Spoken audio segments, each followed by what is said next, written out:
روزے فرض کیے گئے ہیں جس طرح تم سے پہلے لوگوں پر فرض کیے گئے تھے تاکہ تم پرہیزگار بنو۔ گنتی کے چند روز ہیں، تو جو شخص تم میں سے بیمار ہو یا سفر میں ہو تو دوسرے دنوں میں روزوں کا شمار پورا کر لے، اور جو لوگ روزہ رکھنے کی طاقت رکھیں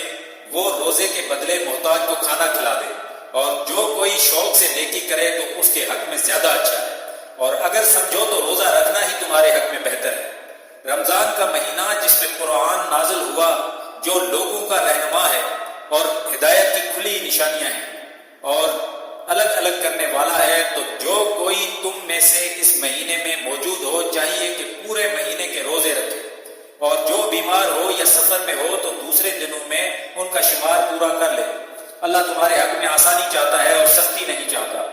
اور اس لیے کہ تم روزوں کا شمار پورا کر لو، اور اس احسان کے بدلے کہ اللہ نے تم کو ہدایت بخشی ہے تم اس کو بزرگی سے یاد کرو اور اس کا شکر کرو۔ اور جب تم سے میرے بندے میرے بارے میں دریافت کریں تو کہہ دو میں تو تمہارے پاس ہوں، جب کوئی پکارنے والا مجھے پکارتا ہے تو میں اس کی دعا قبول کرتا ہوں۔ تو ان کو چاہیے کہ میرے حکموں کو مانیں اور مجھ پر ایمان لائیں تاکہ نیک رستہ پائیں۔ روزوں کی راتوں میں تمہارے لیے اپنی عورتوں کے پاس جانا جائز کر دیا گیا ہے، وہ تمہاری پوشاک ہے اور تم ان کی پوشاک۔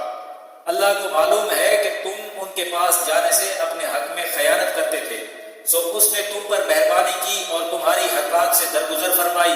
اب تم کو اختیار ہے کہ ان سے مباشرت کرو، اور اللہ نے جو چیز تمہارے لیے لکھ رکھی ہے یعنی اولاد، اس کو اللہ سے طلب کرو اور کھاؤ اور پیو یہاں تک کہ صبح کی سفید دھاری سیاہ دھاری سے الگ نظر آنے لگے، پھر روزہ رکھ کر رات تک پورا کرو، اور جب تم مسجدوں میں اعتکاف بیٹھتے ہو تو ان سے مباشرت نہ کرو، یہ اللہ کی حدیں ہیں، ان کے پاس نہ جانا۔ اس طرح اللہ اپنی آیتیں لوگوں کے سمجھانے کے لیے کھول کھول کر بیان فرماتا ہے تاکہ وہ پرہیزگار بنے، اور ایک دوسرے کا مال ناحق نہ کھاؤ اور نہ اس کو